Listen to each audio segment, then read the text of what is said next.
বান্দাদেরকে ধোঁকা দিয়ে আল্লাহ থেকে সরাতে চাইছে। আল্লাহ থেকে সরে গেলে দুনিয়া বরবাদ হয়ে যাবে, আখিরাতও বরবাদ হয়ে যাবে। যেমন দেখো তোমার আমার দুনিয়া বড় বরবাদ, না তোমার আমার কোনো সম্মান আছে, মর্যাদা আছে, না পদ আছে, না কোনো পাওয়ার আছে। অথচ যারা আল্লাহ নবীকে ফলো করেছিল পৃথিবীর জমিনে তারা কত সম্মানিত ছিল, আজও তাদের সম্মানের সঙ্গে স্মরণ করা হয়। তাই বলবো চলা রাস্তাটাকে চেঞ্জ করো, আল্লাহকে খুশি করুন, নবীকে খুশি করুন। হ্যাঁ, দুনিয়ার জমিনে আল্লাহ পরীক্ষা নেবে, তুমি যে আল্লাহকে ভালোবাসো এর পরীক্ষাটা আল্লাহ নেবে। কখনো কাউকে অভাব দিয়ে পরীক্ষা নাই, কখনো কাউকে ধনী করে পরীক্ষা নাই, কখনো কাউকে সন্তান দিয়ে পরীক্ষা নাই, কারো সন্তান কেড়ে নিয়ে পরীক্ষা নাই। আল্লাহ পাক কাউকে সম্মানের তক্তে বসিয়ে পরীক্ষা নাই, আল্লাহ পাক কাউকে এলেম দিয়ে পরীক্ষা নাই, আল্লাহ পাক কাউকে আবার রাজ ক্ষমতা দিয়ে পরীক্ষা নাই। যে কোনো জিনিস মনে রাখবে, তুমি যদি পাও ওটা আল্লাহর পক্ষ থেকে তোমার জন্য একটা পরীক্ষা। তুমি কি করে কামিয়াবি হবে আমার রাসূলুল্লাহকে মডেল বানাও। কেন আমার নবীর জিন্দেগিতে প্রত্যেকটা সাইড আছে। তুমি কারবার করবে আমার নবী দেখিয়ে দিয়ে গেছে, তুমি সংসার করবে আমার নবী দেখিয়ে দিয়ে গেছে। তুমি যদি ধনী হও আমার নবী উসমান গনিকে শিখিয়েছে কিভাবে অর্থ ব্যয় করতে হয়, ওই দিকটা ফলো করো। তুমি যদি রাজ ক্ষমতা আসনে বসতে চাও আমার নবী উসমান উমর ফারুককে শিখিয়ে গেছে, ওইভাবে তুমি ওই দিকে খেয়াল করে চলো। এই যুবকেরা, তরুণেরা, বাবেরা, আমার আম্মা জানেরা, এই জিন্দেগি কারো জন্য চিরস্থায়ী নয়। কবে যে ডাক এসে যাবে, চলে যেতে হবে, কেউ তো জানে না। নবী পাকের প্রেমিকেরা, আল্লাহ পাক আমার নবী পাককে কি নিয়ামত করেছেন। সারাটা জীবন যে নবী আমার তোমার আমার জন্য কেঁদেছে, সেই নবী পাকের জন্য কখনো কি তোমার আমার অন্তরে দয়া হয়, তোমার আমার অন্তরে কি ময়া হয়? তুমি আমি কি কখনো নবীর জন্য কেঁদেছি? কখনো রাত্রিরে নিরিবিলিতে একা হয়ে দরুদ পড়তে পড়তে সবুজ গম্বুজকে খেয়াল করে করে মনটা কি কখনো তোমার কান্না এসেছে? কখনো কি তোমার মনে হয়েছে আমি একবার মদিনা শরীফে যাব, আমার রাসূলুল্লাহর কদমের কাছে দাঁড়িয়ে বলবো, ইয়া রাসূলুল্লাহ, হাবিবাল্লাহ, আমি গুনাহগারের জন্য দোয়া করে আল্লাহ যেন আমাকে হিদায়াত দান করে। ইয়া রাসূলুল্লাহ, হাবিবাল্লাহ, আমি গুনাহগারকে আপনার গোলাম হিসাবে কবুল করে না। ইয়া রাসূলুল্লাহ, হাবিবাল্লাহ, আপনি আমার জন্য দোয়া করেন আমি যেন মুত্তাকি হতে পারি, আমি যেন 5 ওয়াক্ত নামাজি হতে পারি, আমি যেন মুমিন মুমিনা হতে পারি, আমি যেন আল্লাহ পাকের রাস্তায় চলতে পারি। ইয়া রাসূলুল্লাহ, হাবিবাল্লাহ, আপনি দোয়া করে, কেননা সবার দোয়া মিস হতে পারে। ইয়া রাসূলুল্লাহ, আপনার বলাটা মিস হবে না। আর আপনি রহমাতের নবী, দয়া নবী, শুনেছি ইতিহাস আপনার দরবার থেকে কেউ কোনোদিন ফিরে যায় না। যুবকেরা, তরুণেরা, হযরতে মুসা নবীর একটা উম্মত আমার নবী পাকের বামটা যখন তাওরাত কিতাবে পায়, আহমদ সাল্লাল্লাহু আলাইহি ওয়াসাল্লাম সঙ্গে সঙ্গে আমার নবীর নামটাকে কেটে দিচ্ছে, কেননা সে মুসা নবীকে বড় ভালোবাসে। তিনার খানদানের লোকেরা মুসা নবীর অনুসারী ছিল, কিন্তু আমার নবী পাক চলে আসার পরে সমস্ত নবীদের রিসালাত নবুয়াতের দাওয়াত বন্ধ হয়ে গেছে। সবাইকে আমার নবীর গুণগান গাইতে হবে, কেন আল্লাহ কোরআনে ওয়াদা করে নিয়েছিল রূহের জগতে নবী আলাইহিস সালামদেরকে দাওয়াত দিয়েছিল, সমস্ত নবীরা হাজির হয়েছিল। আল্লাহ পাক কুদরতি ভাবে মেম্বার তৈরি করেছিল, কুদরতি ভাবে এই মেম্বার থেকে আল্লাহ খিতাব করতে লেগেছিল, এমন নবীদের রূহ আমি আল্লাহ তোমাদেরকে তেমন করে হিকমত দেব। ওয়াইদা খাযাল্লাহু মিসাকান নাবিয়িনা লামা আতাইতুকুম মিন কিতাবি ওয়া হিকমা, আমি তোমাদেরকে কিতাবও দেব, জ্ঞানও দেব, হিকমত দেব। তবে শোনেন আমার দোস্ত, আখিরি নবী যদি তোমাদের নবুয়ত চলাকালে তোমাদের কাছে পৌঁছে যায়, তোমরা নিজেদের দিনের দাওয়াত বন্ধ করে দিয়ে আমার বন্ধুর খেদমত করবে কি বলো? আমার বন্ধুর রিসালাতকে মেনে নেওয়া আমার নবীর পিছনে থাকবে কি বলো? সমস্ত নবীরা বলেছেন আল্লাহ আমরা কথা দিলাম তিনাকে আমরা সাহায্য করব, মেনে নেব। আমার আল্লাহ বা বলেছিলেন তোমাদের এই কথার উপরে আমি আল্লাহ সাক্ষী রয়ে গেলাম। যখন এই কথাটা কমপ্লিট হয়ে গেল, একটা নূর এসে সমস্ত নবীদেরকে ছায়া করে দিল। যেমন মেঘ এসে ছায়া করে যায় ওইভাবে ছায়া হয়ে গেল। সমস্ত নবীদের রূপ বলেছিল আল্লাহ এটা কি? আমার আল্লাহ বলেছিল আমার নবীদের রূপ ইনি হলেন মুহাম্মদ রাসূল। আরো জোরে বলুন সুবহান। এ নওজওয়ানেরা, আল্লাহ নবী যখন মক্কা জমিনে বারবার আঘাত খেলো, কেউ যখন মানতে চাইছে না, আল্লাহ নবী তখন পাশে তায়েফের জমিন ছিল সেখানে চলে গেল। তায়েফের মানুষের কাছে গিয়ে দিনের দাওয়াত দিবার জন্যে, একত্ববাদের দাওয়াত দিবার জন্যে, ইনসাফের দাওয়াত দিবার জন্যে, ইনসানিয়াতের শিক্ষা দিবার জন্যে, গরিবের অধিকার দিবার জন্যে, এতিমের মর্যাদা দিবার জন্যে, বিধবার আশ্রয়ের রাস্তা দেখাবার জন্যে, মা বাপের সম্মান দিবার জন্যে।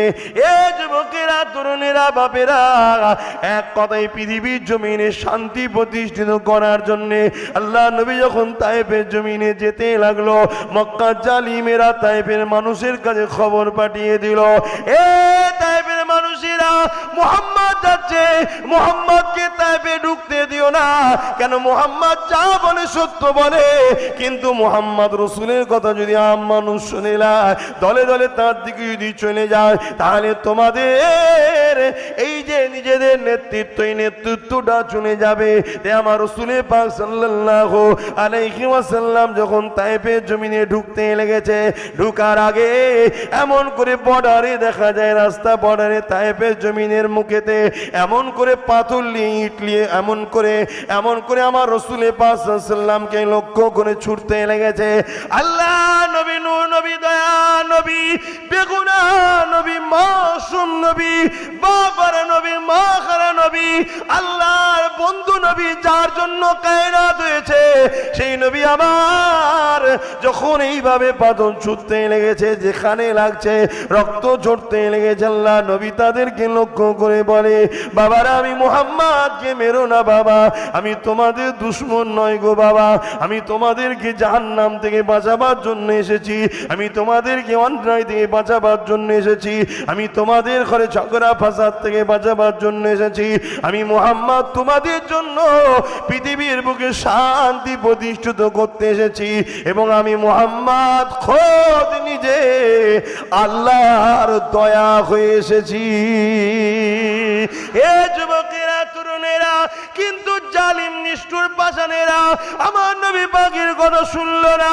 তারা এমন করে মানুষকে ব্রেন ওয়াশ করিয়ে দিয়েছে, তারা দলে দলে আমার নবী পাকের দিকে পাথর ছুটতে লেগেছে। আজকেরও আমাদের জমিনেতে, আজকেও আমাদের এলাকায় কিছু ইসলামের দুশমন আছে, আমাদের ঘরের ছেলেগুলোকে এমন ভাবে ব্রেন ওয়াশ করিয়ে দিয়েছে, আমাদের ঘরের ছেলেগুলো আমাকে গালি দেয়, আমাদের ঘরের ছেলেগুলো আমার বিরুদ্ধে ষড়যন্ত্র করে, আমাদের ঘরের ছেলেগুলো আমাকে সমালোচনা করে। কেননা এদের ব্রেনকে ওয়াশ করানো হয়েছে, সেদিনও ব্রেন তায়েফের বাচ্চাদের করা হয়েছিল। তারা এমন করে নবীকে পাথর মারতে লেগেছে, নবীকে ঢিল ছুটতে লেগেছে, নবীর উপরে আঘাত দিতে লেগেছে, এত মারা মেরেছিল, আল্লাহ নবী রক্তাক্ত হয়ে জমিনের উপরে অজ্ঞান হয়ে পড়ে গেল। আল্লাহ নবী, নূহ নবী, দয়া নবীকে বড় বড় শয়তান গুলো আগিয়ে এসে নাকে হাত দিয়ে দেখতে লেগেছে মুহাম্মদ বেঁচে আছে কিনা। আল্লাহ নবী অজ্ঞান হয়ে রক্তাক্ত হয়ে পড়ে রয়েছে। এ যুবক, আল্লাহ ছাড় দিয়েছে তোমাকে, আমাকে ছেড়ে কিন্তু দেয়নি। কেন? নবী আমার কত কষ্ট করে আল্লাহর বাণী প্রচার করেছে, সেই বাণীটা তোমার আমার কাছে জিম্মা দিয়ে গেছে। নবী আমার চলে যাবার সময় বলেছিল, বাবারা আমি মুহাম্মদ তোমাদের কাছে তিনটে জিনিস রেখে গেলাম। প্রথম নম্বর হলো কিতাবুল আল্লাহ পাকের কোরআন, দ্বিতীয় নম্বর হলো সুন্নাতে রাসূল নবীর সুন্নাহ, তিন নম্বর হলো আহলে বাইতি নবীর খানদান।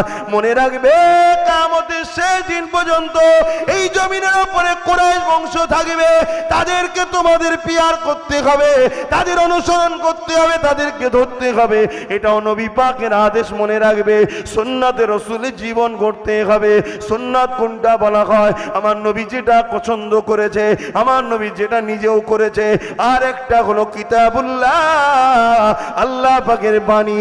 এই তিনটেকে রাসূল তোমার আমার কাছে রেখে গেছে।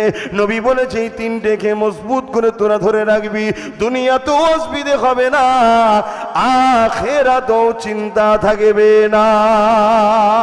আরো জোরে বলুন সুবহান।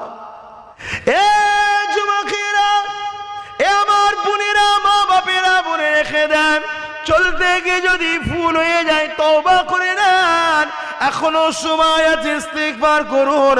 আল্লাহ পাককে গোপনে গোপনে নিরিবিলি নির্ঝুমে কাউকে জানাবার দরকার নাই। মাথাটা নত করে দিয়ে চোখে কোনা দিয়ে পানি ঝরিয়ে আল্লাহকে বলুন, আল্লাহ আপনি আমার সৃষ্টি মালিক, আমি অন্যায় করে ফেলেছি, আমি ভুল করে ফেলেছি। আল্লাহ আমি গানে গেছি, যাত্রায় গেছি, ফাংশনে গেছি, দুনিয়ার বদমাই জালিমদের মিটিং মিছিলে তো গেছি। আল্লাহ আমার অন্যায় হয়ে গেছে। আল্লাহ যাদের পিছনে সময় দিলাম তারা তোমার দিনেরই ক্ষতি করতে লেগেছে, যাদেরকে শক্তিশালী করতে লাগলাম তারাই তো তোমার ধর্মের বিরুদ্ধে লেগেছে। এ যুবকেরা, তরুণেরা, এইভাবে যদি আল্লাহর কাছে তুমি ক্ষমা চাও, যদি চোখের কোনা দিয়ে সামান্য তোমার পানি বেরিয়ে যায়, আল্লাহ নবী জানিয়ে দিল এই বান্দাকে আল্লাহ বেগুনাহ করে দেবে, ওর জন্য জাহান্নামকে আল্লাহ পাক হারাম বানিয়ে দেয়। যারা আল্লাহর ভয়ে কাঁদে, আল্লাহকে ভয় করে, ওয়ালিমান খাফা মাকাম রাব্বিহি জান্নাতান, আল্লাহ সূরা রহমানের মধ্যে বলে আমি আল্লাহ তাদেরকে দুটো দুটো জান্নাত দেব।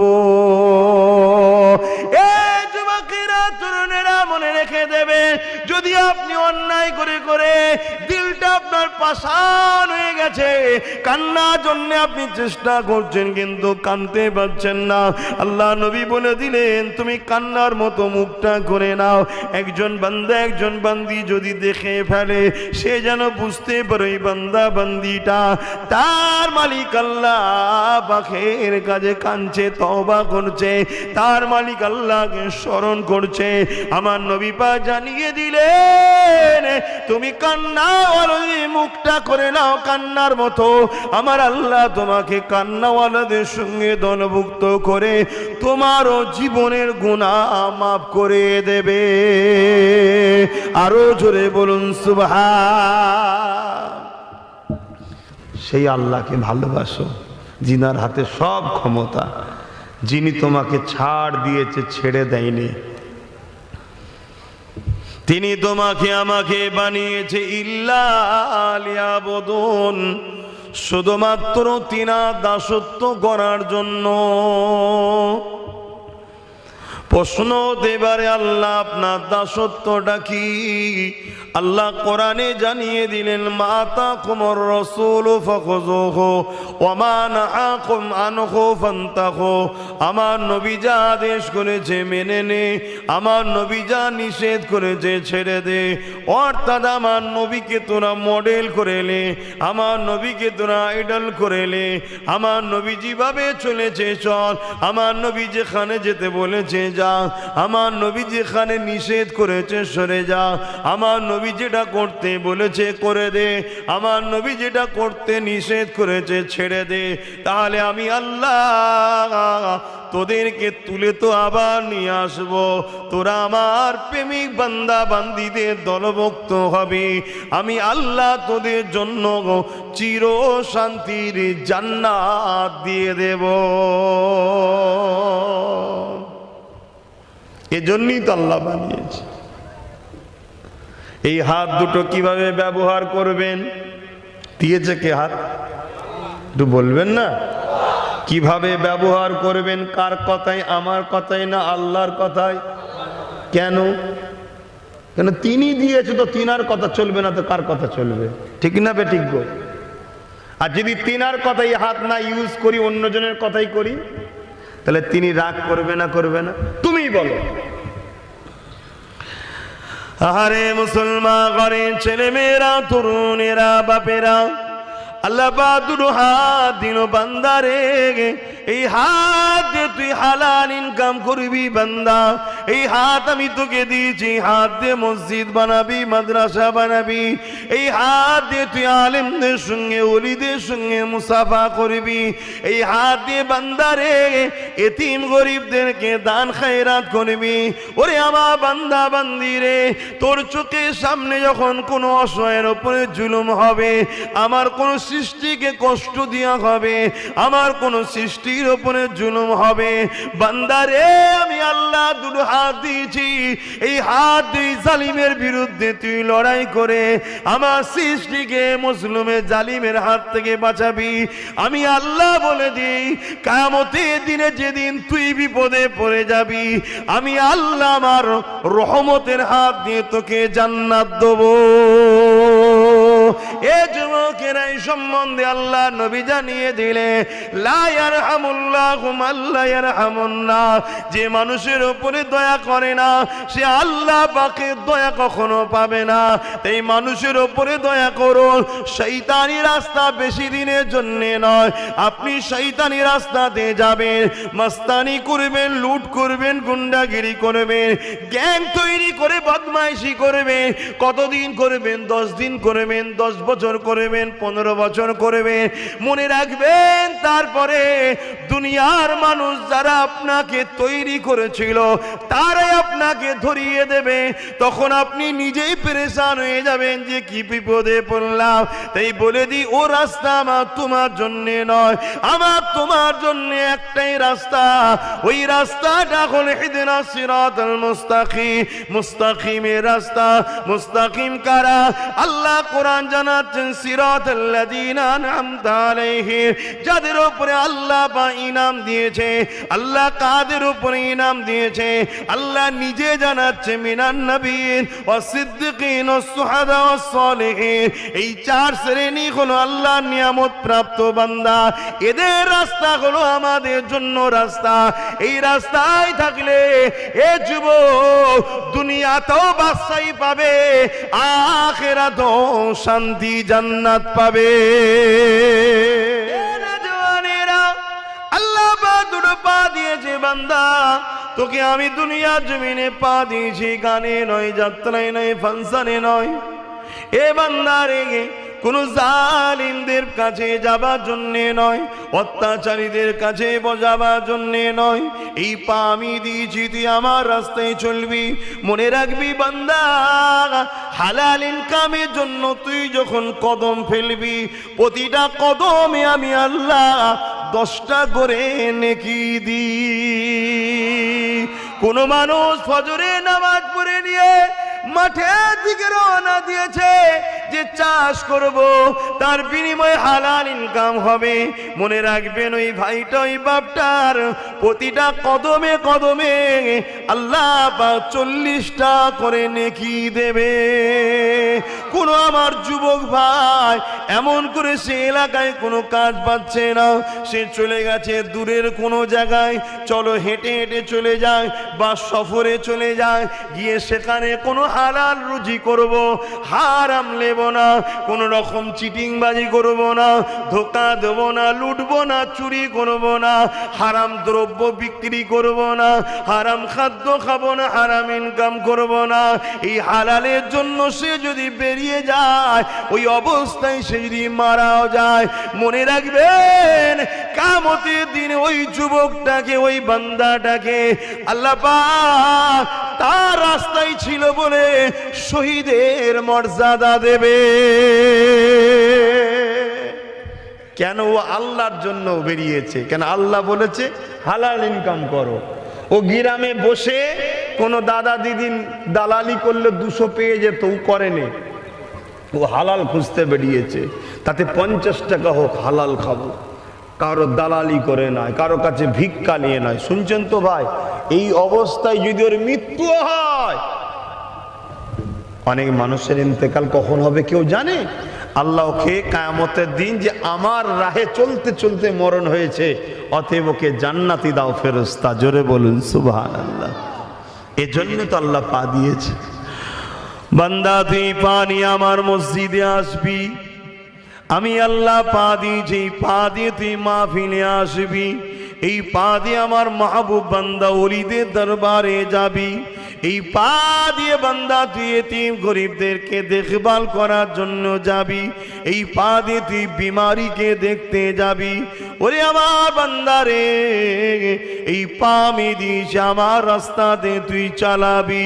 যদি তুমি আমি তা না করে এই পা দিদি গানে যায়, যাত্রায় যায়, ফাংশনে যায়, দুনিয়ার বদমাই জালিম নেতা লিডারদের মিটিং মিছিলে হেঁটে বেড়ায়, মনে রাখবে আল্লাহ ছাড় দিয়েছে, ছেড়ে দেয়নি।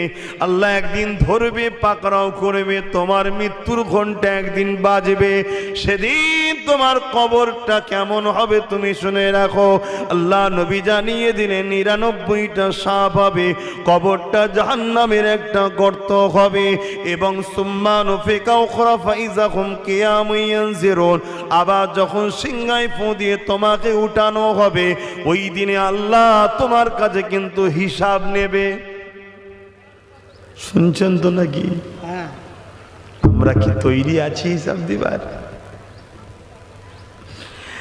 এ যুবকেরা, এ আমার বোনেরা, মা বাপেরা, মনে রেখে দেন, চলতে গিয়ে যদি ভুল হয়ে যায় তওবা করে নেন, এখনো সময় আছে, ইস্তিগফার করুন।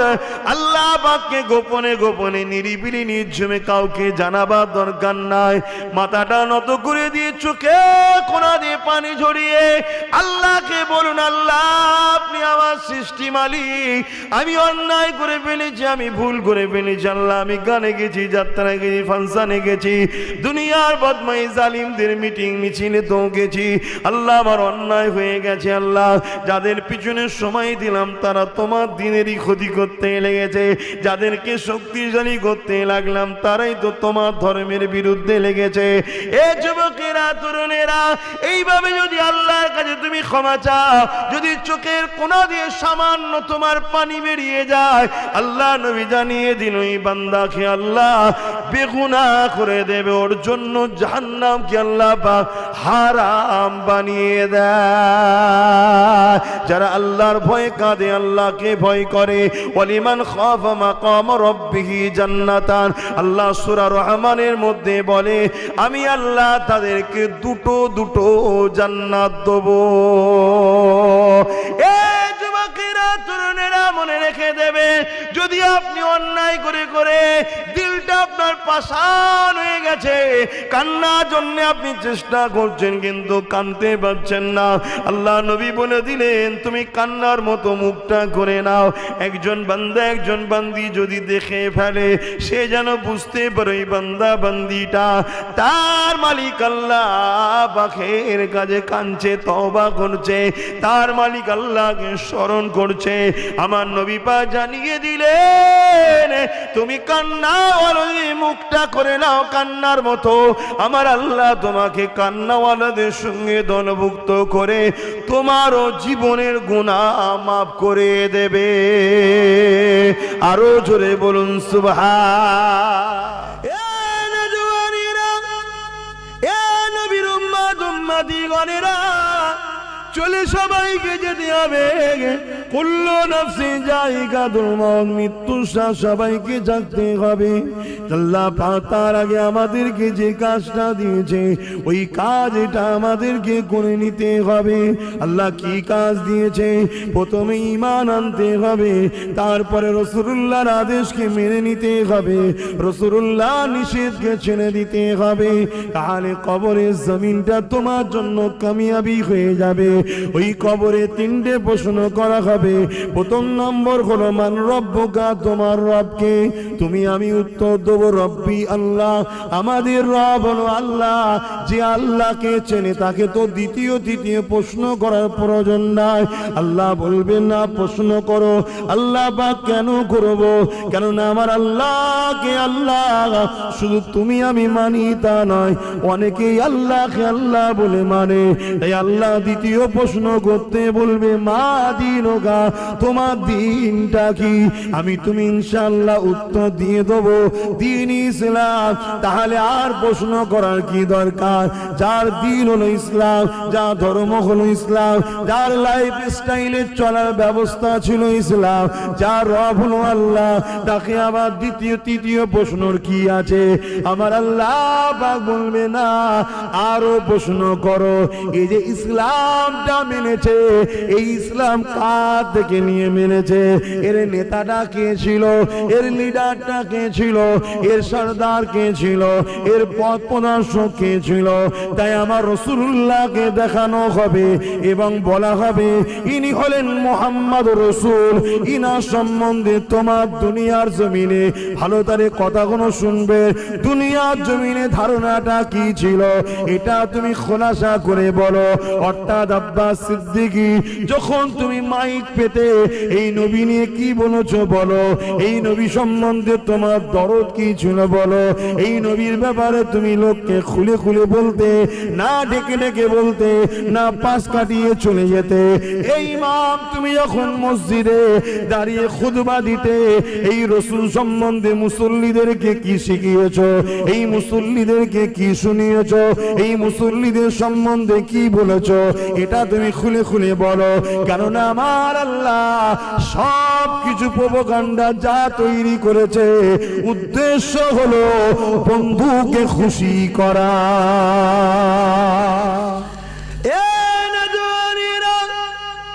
আল্লাহ নবী জানিয়ে দিলেন কবরটা বড় কঠিন জায়গা হবে যদি দুনিয়া জমিনে তোমরা আল্লাহর রাস্তায় না চলো, নবী পাকের সুন্নাতে জীবন যদি না করো, আল্লাহ নবীর মুহাব্বত ভালোবাসা অন্তরে যদি না রাখো। দুনিয়ার মানুষ তো তোমাকে মুসলমান মনে করে। মিনহা খালাকনাকুম ওয়া ফিহা নুঈদুকুম ওয়া মিনহা নুখরিজুকুম তারাতান উখরা বলে মাটি তো দিয়ে চলে আসবে। ওই কবরের জমিনটা তোমার জন্য জাহান্নামের একটা গর্ত হয়ে যাবে। 99টা সাপ দেওয়া হবে, এক একটা সাপে দুটো করে মুখ থাকবে। আল্লাহ নবী জানিয়ে দিলে ওই সাপ যদি দুনিয়াতে নিঃশ্বাস ফেলে, এই দুনিয়া এত গরম হয়ে যাবে, ওই গরমে মানুষ হাটফেল করে মারা যাবে। এ যুবকেরা, তুমিরা, বাপেরা, এটা আমার আল্লাহর ক্ষমতা গো। আল্লাহ সাইয়্যুন কাদির, তিনি সর্বশক্তিমান, যিনি দুনিয়ার জমিনে আমাদেরকে কিছু কিছু নমুনা দেখিয়েও থাকে। এই বলে দিয়ে যায়, যারা দুনিয়া জমিনে আল্লাহ রসুলকে মহাব্বত করে নবীর সুন্নতে জীবন করবে, তাদের আবার কবরের জমিনে কোনো চিন্তা নাই। দুজন ফেরেশতা চলে আসবে মতির হার পড়াবার জন্য। এক ফেরেশতা বলবে নেক বান্দা বান্দিকে আমি পড়াবো, আর একজন বলবে না আমি পড়াবো। তাদের মধ্যে হাতটা ধরে টানাটানি হতে থাকবে। জান্নাতি হারের সুতা ডোরটা ছিঁড়ে যাবে। চট করে ছিঁড়ে যাওয়ার পর ওই মতিগুলো সজ্জা করে কবরে পড়তে থাকবে। ওই মতি দুনিয়ার মতি নয় গো, জান্নাতি মতি। ওই মতি থেকে নূর আলো চমকাতে থাকে। ওই আলো এত আলো, ওই কবরটা আলোকিত হয়ে যাবে। ফেরেশতা দুটো মাথায় হাত দিয়ে বসে গিয়ে মতির হাতটা বানাতে শুরু করে দেবে।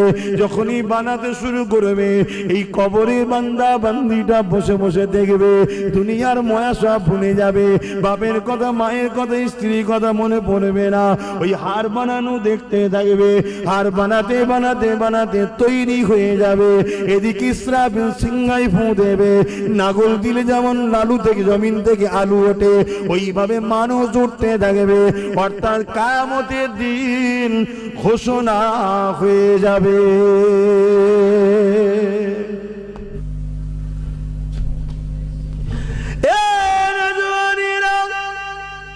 আল্লাহ নবী, নবী দয়া নবী বললেন, তোমরা আমার খানদানকে ভালোবাসো, আমার খানদানকে ধরো, আমার খানদানকে পেয়ার করো, আমার খানদানকে নেতৃত্ব তোমরা মেনে নাও। পৃথিবীর জমিনে যদি দুজন খানদানের রাসূল থাকে, মনে রেখে দেব একজনের হাতেই কিন্তু ঝান্ডা থাকবে। তার নেতৃত্বকে তোমাদের মেনে নিতে হবে, তাকে তোমাদেরকে ফলো করতে হবে।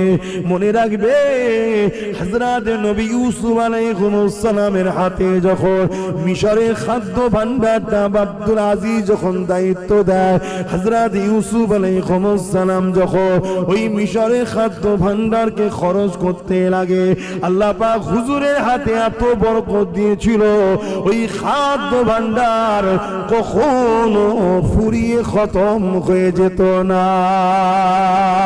এটা একটা আল্লাহর পক্ষ থেকে দান। তাই কিয়ামত পর্যন্ত নবীর বংশধরের হাতে যখন তোমরা হাত দেবে, তাদের সঙ্গে উঠা বসা করবে, তাদের পিছনে কাতা দিয়ে দাঁড়িয়ে থাকবে, তাদের ডাকে সাড়া দেবে, তাদেরকে ফলো করবে, মনে রেখে দিও আল্লাহ তাদেরকে একটা বরকত দিয়েছে, ওই বরকতে আল্লাহ তোমাদের উপরে সাহায্য করবে, কামিয়াবি দেবে। দাও, আল্লাহর উপরে ভরসা রাখো, নবীর কথাকে মেনে নাও। নবী বলেছে দুনিয়ার মাননেওয়ালারা তোরা আমার খানদানের অনুসরণ করবে, কুরাইশের নেতৃত্ব মেনে নেবে। এই আমি বলে দিয়ে যাই, কুরাইশ বংশের একজন সন্তান হিসাবে এই জমিনে নানা রকম নাটক চলছে। শুধু একটাই নাটক, তোমাকে আমাকে লুটবে, তোমাকে আমাকে খতম করবে, তোমাকে আমাকে হত্যা করবে, তোমার আমার নামটা মিটিয়ে দেবে। কেন মিটাতে চায়? দুনিয়ার জমিনে একদল লোক রয়েছে, তারা মানুষের খোদা সাজতে চায়। যতদিন আল্লাহ ও রসুলের মাননেওয়ালা এই জমিনে থাকবে, ততদিন এই জমিনে তারা আল্লাহ ছাড়া অন্য কারো কাছে মাথা নত করবে না। তুমি আমি যখনই মাথা নত করব না, এই সমাজের লাখো কোটি মানুষ তোমাকে আমাকে দেখে ওই দুনিয়ার খোদা তাবেদারি করতে চাইবে না। তাই তুমি আমি তাদের কাছে বাধা হয়ে দাঁড়িয়েছি। তাই তারা চায় তোমাকে আমাকে দুনিয়ার জমিন থেকে মিটিয়ে দেবে। মিটিয়ে দিলে দুনিয়া অন্ধকার হয়ে যাবে। দুনিয়ায় অন্ধকার হয়ে গেলে আজকের আবু জেহেল, আজকের উতবা, আজকের ফিরআউন, আজকের সাদ্দাতের বড় লাভ হবে। তাই মনে রেখে দিও, এই জমিনের উপরে তুমি আমি তখনই মাথা তুলে দাঁড়াতে পারবো যখন তোমার আমার উপরে আল্লাহর সাহায্য আসবে। ইতিহাসে বাদা সাক্ষী আল্লাহ নবী যখন মক্কা জমিনে আসলেন, মক্কায় মানুষগুলো পশুতে পরিণত হয়ে গিয়েছিল। তাদের কথাবার্তা, তাদের চাল চলন, তাদের উঠা বসা, তাদের আখলাক চরিত্র এত অমানবিক হয়ে গিয়েছিল। বাচ্চা বাচ্চা মেয়েগুলোকে চিন্ত মুখে দিত। তারা তাদের নকল খোদার উপাসনার জন্য বাচ্চা বাচ্চা ছেলেদেরকে জবাই পর্যন্ত করত। নিজে তৈরি করা, হাতে তৈরি করা ওই 313 খোদাকে খুশি করার জন্য এই পৃথিবীর জমিন এত উলঙ্গ হয়ে গিয়েছিল। মা বেটি বোন বলে কিছু ছিল না, নারীকে ভোগের পাত্রী বানিয়ে দেওয়া হয়েছিল। এই পৃথিবী এত অত্যাচার হয়ে গিয়েছিল।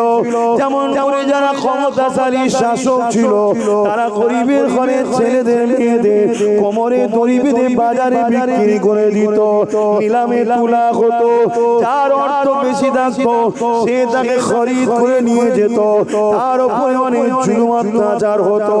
এইরকম একটা গোলামের নাম আপনাদের বলি, যার নাম হলো হযরত বেলাল। তাকে কিন্তু বিক্রি করা হয়েছিল মক্কার বাজারে। যখন তাকে তোলা হয়, হাবশী দেশের মানুষ ছিলেন। এ বাজারে বিক্রি, ও বাজারে বিক্রি, একটার পর একটা হাত ফিরাই হতে হতে মক্কার বাজারে যখন তোলা হলো, উমাইয়া নামক এক জালিম স্বৈরাচারী অত্যাচারী শাসক ছিল। সে বেলালকে বড় খরিদ করে নিল। কেন? বেলাল বড় ক্ষমতাশালী, তাকওয়ালা, বড় লম্বা চওড়া যুবক ছিল। বেলালকে খরিদ করে নিয়ে গিয়ে তার সাথে অমানবিক অত্যাচার করে, তাকে খাটায়, পেটের আঘাত দেয়, তার উপরে জুলুম করে, মারে, অমানবিক অত্যাচার তার উপরে চলায়। আমিনাল্লাহ দুনিয়ার জমিনে এসে মেসেজ দিয়ে দিয়েছিল, মানুষ কখনো মানুষের কিরদাস দাসী হতে পারে না।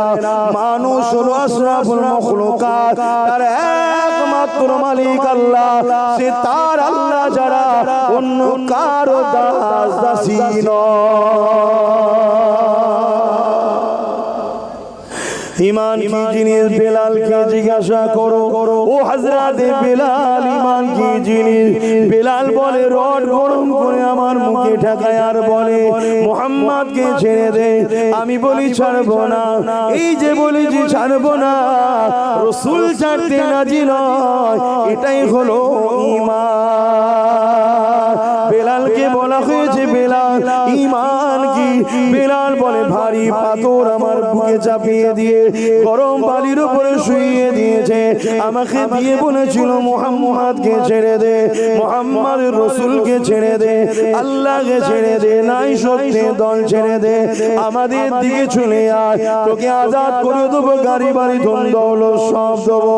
আমি সব কিছুকে তাড়িয়ে দিয়েছি, সব কিছু ছেড়ে দিয়েছি, এমনকি আমি বলেছি আমার জানটা যদি চলে যায় তাও ভালো, আমি আল্লাহ ও নবীর রাস্তা ছাড়বো না।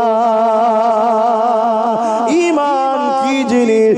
ঈমান কি জিনিস? মন দিয়ে শোনে। রাসূলকে রাসূল জেনে, নবীকে নবী জেনে, রাসূলকে রাসূল জেনে, জানের থেকে বেশি ভালোবেসে আদবের সাথে হৃদয় অন্তর থেকে মেনে নিবার নাম হলো ঈমান। আরো জোরে বলুন সুবহান। তোমার আমার আব্বা জান হযরত ইব্রাহিম খলিলুল্লাহ বলেছিলেন আল্লাহ আপনাকে ভালোবাসি। আল্লাহ বা ইব্রাহিম নবীর দোয়াকে কবুল করে 90 বছর পার হয়ে যাবার পরে একটা সন্তান দিলেন, নূরের বাচ্চা দিলেন।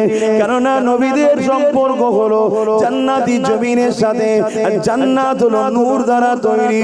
এই প্রতিটা নবীদেরকে আল্লাহ নূর দ্বারা বানিয়েছে, এনাদের সম্পর্ক নূরের সাথে। তবে হ্যাঁ আমার রাসূলুল্লাহ নূর, অন্য জিনিস নূর, দুই নূর কিন্তু এক নয়। কেননা মনে রাখবে সূর্যের আলোয় সবাই আলোকিত হয়েছে, সূর্যের আলো আর সব আলো কিন্তু এক নয়। আমার নবী নূর থেকে তামাম কায়নাতকে আল্লাহ বানিয়েছে। এ যুবকেরা তরুণেরা কোথায় পাবেন? বেশি দূর যেতে হবে না, বসিরার মাওলানা বাগ দরবারে চলে যান। হাফিজুল হাদিস আল্লামা রুহুল আমিন রাহমাতুল্লাহ আলাইহি কিতাব মিলাদে মুস্তাফা তুলে নেন, তার মধ্যে দেখো হযরত জাবেরের হাদিসটা নকল করেছে। এই যেটা শুনানে আবু আব্দুর রাজ্জাকের মধ্যে রয়েছে। দেখ ওদিকে আমি যাচ্ছি না, আমি যেটা বলতে চাইছি হযরত ইসমাঈল আলাইহিস সালাম আল্লাহ পাক পরীক্ষা করে নিলে 90 বছর পার হওয়ার পরে সন্তান দিল আল্লাহ।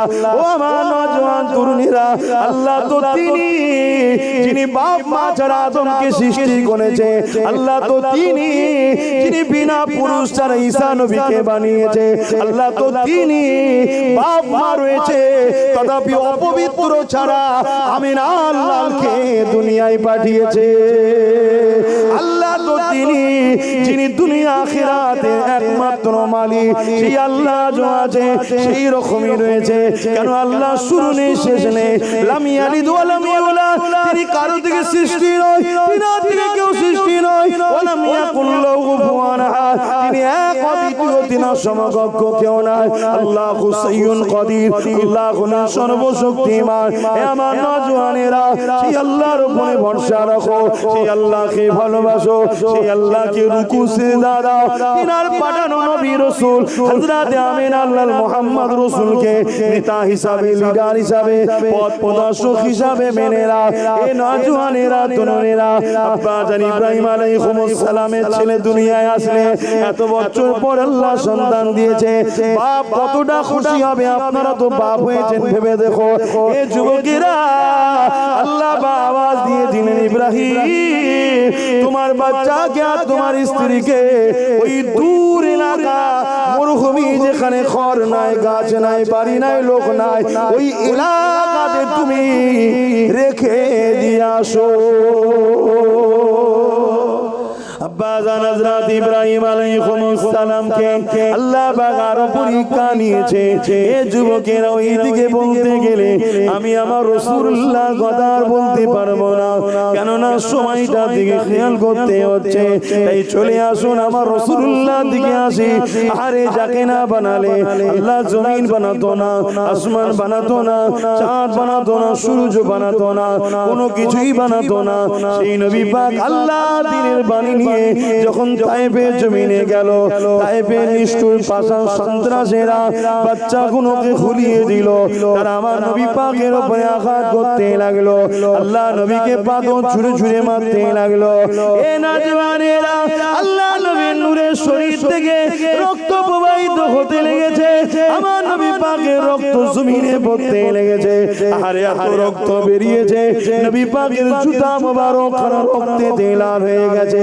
নবী আমার তাদেরকে বারবার লক্ষ্য করে বলে, বাবারা আমি তোমাদের জন্য কোনো ক্ষতি করতে আসিনি বাবা, আমি রাসূলুল্লাহ তোমাদেরকে অত্যাচারীদের হাত থেকে বাঁচাতে এসেছি। আমি রাসূলুল্লাহ তোমাদের ঘরে এক আল্লাহ পাকের রাস্তা দেখাতে এসেছি। আমি রাসূলুল্লাহ তোমাদের ঘরে মানবতা শিক্ষা দিয়ে এসেছি, এক করে শান্তির রাস্তা দেখাতে এসেছি। আমি তোমাদের জন্য আখেরি মেসেঞ্জার, আল্লাহ আমাকে পাঠিয়েছে। তারা কোনো কথা শোনে না, আল্লাহ নবীকে এত মারা মেরেছে, নবী বাবা কেন চৈতন্য হয়ে পড়ে গেছে। আরে রেখে দিকে যা আব্বাস সিদ্দিকী, দুনিয়ার পীর সাহেব, দুনিয়ার হাজী সাহেব, দোনোজানের সুলতান, আল্লাহর কথা বলতে গিয়ে মার খাচ্ছে, তুমি আমি হক কথা বলতে গিয়ে জালিমরা যদি জোর করে অত্যাচার করে জেলে দেয়, মারে, এ নিয়ে চিন্তা করার কিছু নেই, ঘাবড়াবার কিছু নেই। তবে তোমার আমার দায়িত্ব রয়ে যায় এই জালিমদের বিনাশের জন্য, এই জালিমদের নাম নিশানা মিটিয়ে দিবার জন্য তোমাকে আমাকে ঐক্যবদ্ধ হওয়া দরকার, তোমাকে আমাকে একতা হওয়া দরকার, তোমাকে আমাকে ন্যায়ের পক্ষে দাঁড়ানো দরকার। এক কথায় রাসূলুল্লাহর হাদিসের উপরে আমল করা দরকার। আল্লাহ নবী জানিয়ে দিলে, এ আমার মাননেওয়ালারা, বাবারা, আমি রাসূলুল্লাহ বলে দিই, শোনো বাবা, তোমরা কিয়ামতের শেষ দিন পর্যন্ত কুরাইশ বংশের বাচ্চাদের নেতৃত্ব মানবে, তাদের ঝান্ডা তলায় দাঁড়াবে, তাদের পিছনে দাঁড়াবে। আজকে আমরা কুরাইশ বংশের বাচ্চাদের ঝান্ডা ধরা তো দূরের কথা, তাদেরকে কি না কি গালিগালাজ করতে লেগেছি, দালাল বলতে লেগেছি, ভট বলতে লেগেছি, টাকা নিয়েছে বলতে লেগেছি। মনে রাখবে আল্লাহ জবানে কথা দিয়েছে, এর বিচারও কিন্তু আল্লাহ পাক করবে, মনে রাখবে। এই মাদ্রাসা যারা মিটায় তাদের পিছনে ঘুরে বেড়াও, এই মাদ্রাসা যারা বাঁচাতে চায় বা তৈরি করা শেখায় তাদের বাচ্চাদের পিছনে গালিগালাজ করো, আল্লাহর কাছে জবাবটা কিন্তু দিতে হবে। এ নওজওয়ান তরুণীরা, বাপেরা, এমন করে দেখা যায় আল্লাহ নবীকে এত মারা মেরেছে, নবী আমার অজ্ঞান ও চৈতন্য হয়ে জমিনে পড়ে গেল।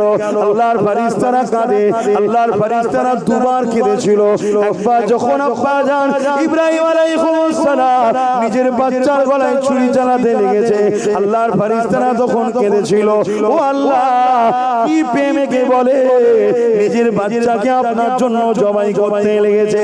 আর একবার কেঁদেছিল আমার রাসূল যখন তায়েফের জমিনে অজ্ঞান হয়ে রক্তাক্ত মাখা অবস্থায় পড়েছিল, হযরতে জিবরাইল তো বলেই ফেললেন, ইয়া রাসূলুল্লাহ, হাবিবাল্লাহ, কেন আপনি সবর করে রয়েছেন? হে আল্লাহ, আপনি কেন সবর করে রয়েছেন? এদেরকে কেন আপনি মেরে দিচ্ছেন না? আমার আল্লাহ বলেছিলেন, জিবরাইল দুনিয়ার জমিনে চলে যা, আমার হাবিবকে যে সালাম দিবি, আমার হাবিবের শরীরটাকে পরিষ্কার করে দিবি এবং সালামটা দিবার পরে বলবি, আমি আমার আল্লাহ পাক বলেছে যদি আপনি রাজি থাকেন এই পাহাড় চালো ফেরেশতার সাথে রয়েছে, এই গমন করে এই জাতির উপরে পাহাড় চাপিয়ে দিয়ে বা দুটো পাহাড়কে এক জায়গায় করে দিয়ে তায়েফের বাসীকে মেরে দিতে আল্লাহ বলেছে। কিন্তু আপনি যদি রাজি থাকেন তবেই মারবে, নাই মারবে না। আপনি যদি হুকুম দেন এক্ষুনি মেরে দেওয়া হবে।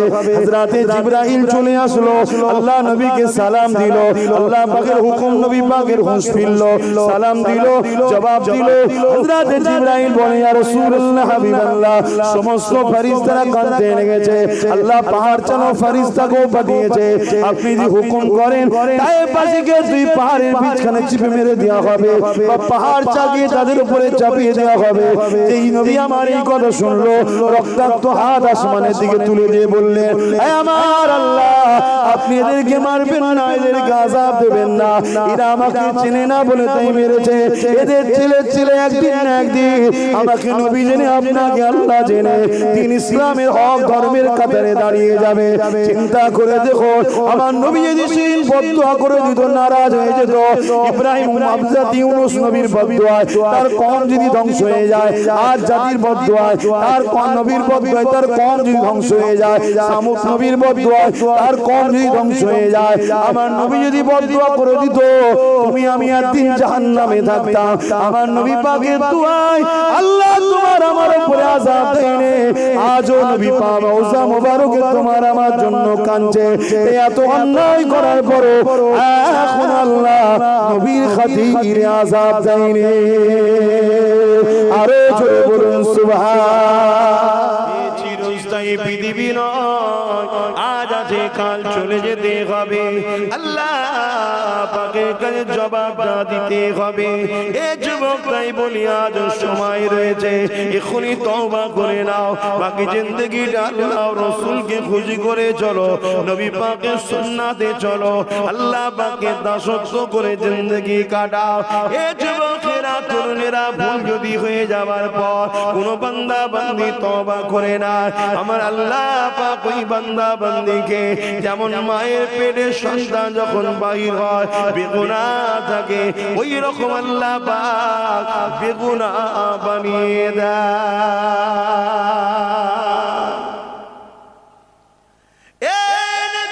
তরুণেরা ভুল করো না, আল্লাহ থেকে দূরে সরে দেখো না। আল্লাহ পছন্দ করেন সেগুলো করো না গো। আমার আল্লাহ যদি আমাকে মানুষ না বানিয়ে কুকুর বানাতো, লোকের ধরে ধরে যেতাম, লোক আমাকে ছিচি ছিচি করে তাড়াতো, সবাই আমাকে ঢিল মারতে থাকতো, সবাই আমাকে লাঠির বারে আঘাত করতে থাকতো। হায় রে জিন্দেগি, আল্লাহ আমাকে আশরাফুল মখলুকাত করলো, সেই আল্লাহ পাকের হুকুমকে মানতে পারলাম না, সেই আল্লাহকে খুশি করতে পারলাম না, আল্লাহর হাবিবের সুন্নতে জিন্দেগি কাটাতে পারলাম না, নবী পাককে আদব ও মুহাব্বত করতে পারলাম না। এ যুবকেরা তরুণেরা বাপেরা, এই জিন্দেগিটা আল্লাহ কেন দিয়েছে? এই জিন্দেগিতে কেন দুনিয়া জমিনে পাঠিয়েছে? কি কাজ আল্লাহ পাক করতে বলেছে? ওই গুণ তোমাকে আমাকে করতে হবে। যদি করে যেতে পারি, আল্লাহ পাক তোমার আমার জন্য চির শান্তির জান্নাত রেখে দিয়েছে। জান্নাত তো শুনেছি আমরা সবাই, জান্নাতের শান্তি কত জানে। এ যুবকেরা তরুণেরা, জান্নাতে দেখো যখন জান্নাতে নিয়ে যাওয়া হবে, রাস্তায় যেতে যেতে যেতে এত সুন্দর মনোরম পরিবেশ দেখে জান্নাতীরা মনে করবে এটাই হলো জান্নাত, ওখানে বসে পড়বে। আল্লাহর ফেরেশতারা বলবে না এটা নয়, এটা তো রাস্তা, আরো আগে রয়েছে, চলো। তাদেরকে আবার নিয়ে যাওয়া হবে। কিছুটা যাবার পরে আরো সুন্দর মনোরম পরিবেশ আসবে, সেটা দেখে জান্নাতীরা মনে করবে এটাই হলো জান্নাত, তারা সেখানে বসে পড়বে। আবার ফেরেশতারা বলতে লাগবে, এ আল্লাহর বান্দা বান্দি রে, এটা জান্নাত নয়, আরো আগে আরো আগে। এইভাবে তাদেরকে নিয়ে যাওয়া হবে। যখন মেয়ে জান্নাতে ঢুকবে, জান্নাতের খাদেমা যাদেরকে হুর বলা হয়, তারা ইন্তজারে থাকবে, তারা আপনাকে আহলান সাহলান মারহাবা মারহাবা মুবারকবাদ ওয়েলকাম করে নিয়ে যাবে। এ যুবকেরা তরুণেরা যা শখ করবে, যেটাই খাবার ইচ্ছা করবে, শুধু অন্তরে জাহির হবে, সঙ্গে সঙ্গে আল্লাহ পাক জান্নাতি দিগকে সেই নিয়ামতের খানা খাওয়াবে।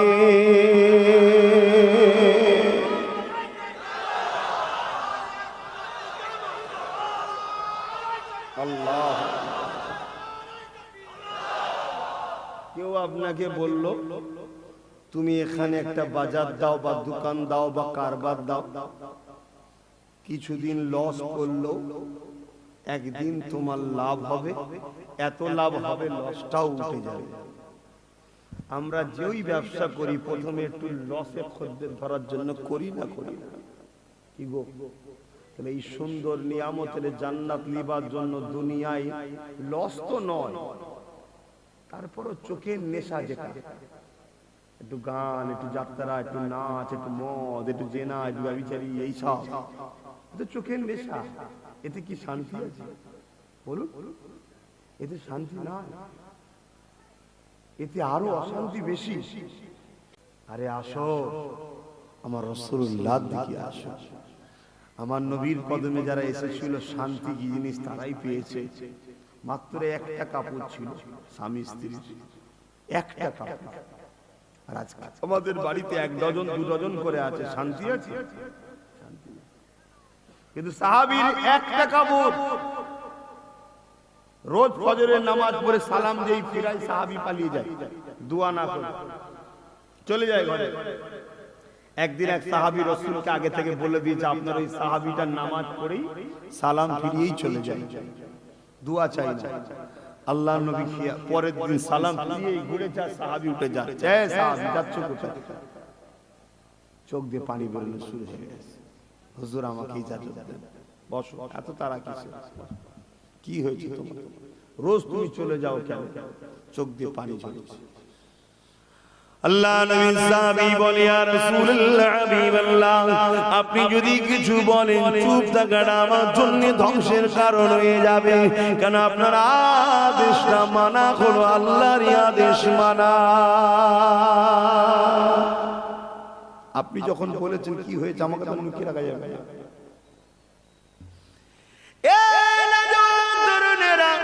আল্লাহ নবী সাহাবী কাঁদে আর বলে, ইয়া রাসূলুল্লাহ হাবিবাল্লাহ, আমার পরনার মাত্র একটাই কাপড় রয়েছে।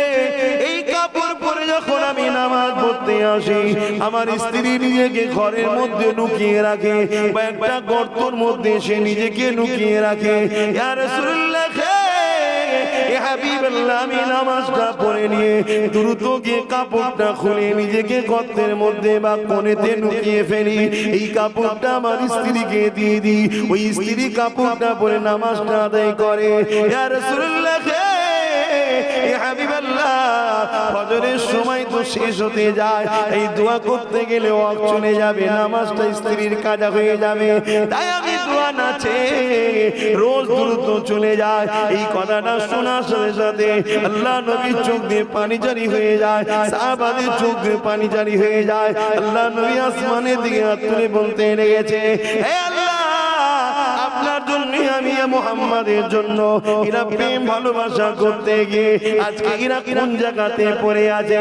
তথাপি দুনিয়ার লোভ লালসায় হারামের একটা কাপড় লাই না, দুনিয়ার লোভ লালসায় কেউ ফিরি একটা দিলে লাই না। কেননা তাদের আকীদা ছিল একটা, আমরা নেব আল্লাহ থেকে, কারো কাছে হাত পাতবো না। আল্লাহ পাক জিহারে রেখেছে, শুকরিয়া রেখেছে। কিন্তু আমি এখন যেটা আপনাদেরকে বলতে চাই, একটা কাপড় থাকতে পারে, তাদের স্বামী স্ত্রীর মধ্যে মহাব্বতটা পৃথিবীর জমিনে আজকে যত বড় বড় ভিআইপি হোক না কেন তাদের মধ্যে নাই, তাদের মধ্যে নাই, তাদের মধ্যে নাই।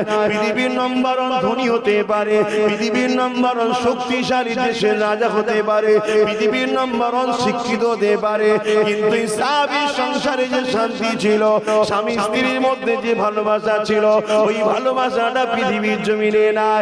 এ যুবকেরা, তরুণেরা, আল্লাহ নবীর সাহাবীটা, ওই মহিলা সাহাবীটা ওই পুরুষ সাহাবীকে বলবো, হে আমার প্রাণের স্বামী, আপনি চিন্তা করবেন না, আমি আপনার উপরে বড়ই রাজি খুশি আছি। আর আমার আল্লাহ রাসূল জানিয়ে দিয়েছে, আমার আল্লাহ পাক বলে দিয়েছে, পৃথিবীর মধ্যে আল্লাহর কাছে শ্রেষ্ঠ পুরুষ হলো সে যে কিনা তার স্ত্রী তার স্বামীকে বলে, আপনার উপরে আমি রাজি হয়ে আছি।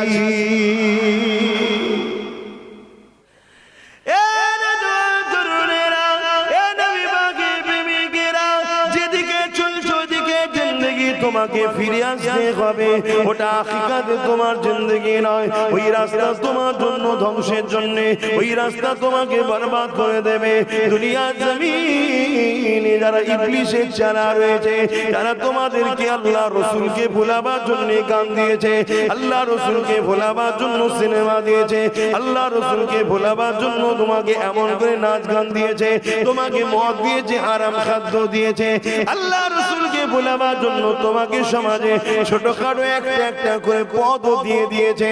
মনে রাখবে এদের লক্ষ্য তোমাকে আমাকে আল্লাহ ও রসুলের থেকে ভুলিয়ে দিবার জন্য।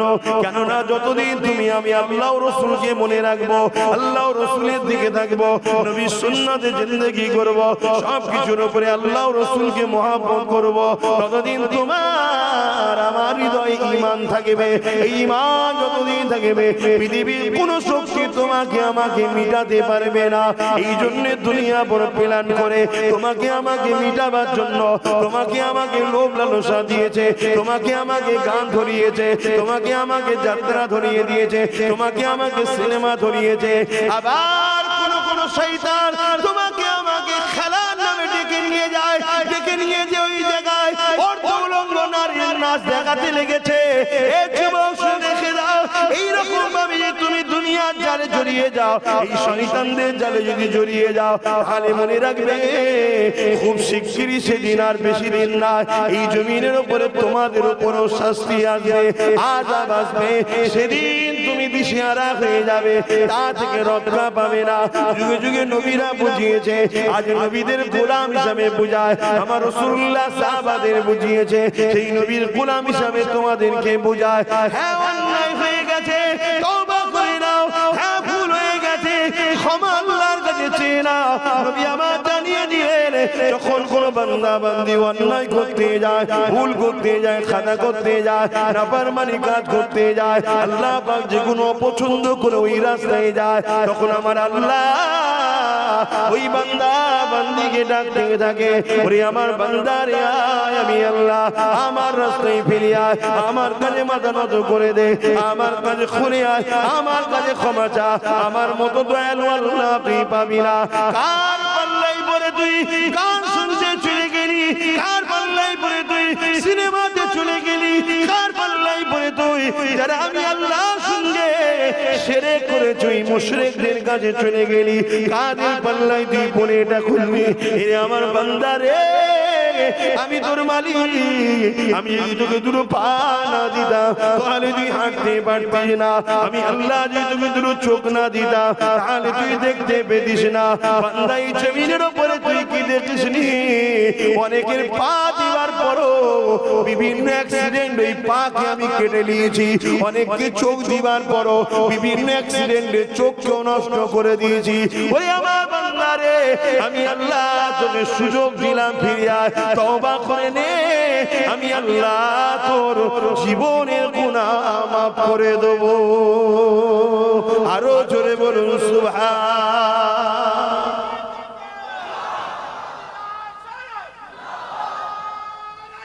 আল্লাহ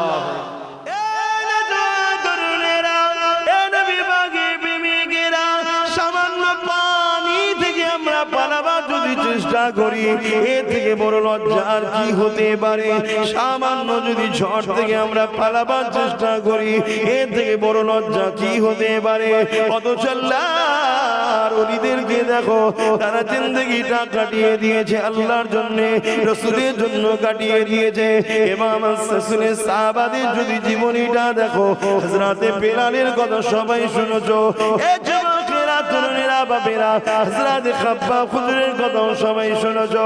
হযরতে খাব্বাব যখন আল্লাহকে আল্লাহ বলে, নবীকে নবী বলে, দুনিয়ার জালিম অত্যাচারী আবু জেহেল উতবা দল ছেড়ে দিয়ে আমার নবী পাকের দলে যখন চলে এলো, গান ছেড়ে দিল, যাত্রা ছেড়ে দিল, কাজের মেলা কোনো তৎকালীন সময়ে ওই মেলাটাকেও ছেড়ে দিল, নারীদেরও শোষণ করার যে রীতিনীতি ছিল কোনো থেকে ফিরে যখন চলে এলো, এসে যখন আল্লাহ নবীর হাতে হাতটা দিয়ে দিল, ন্যায়ের পক্ষে চলে এলো, ইনসাফের পক্ষে চলে এলো, মানবতার পক্ষে চলে এলো, ইনসানিয়াতের পক্ষে চলে এলো।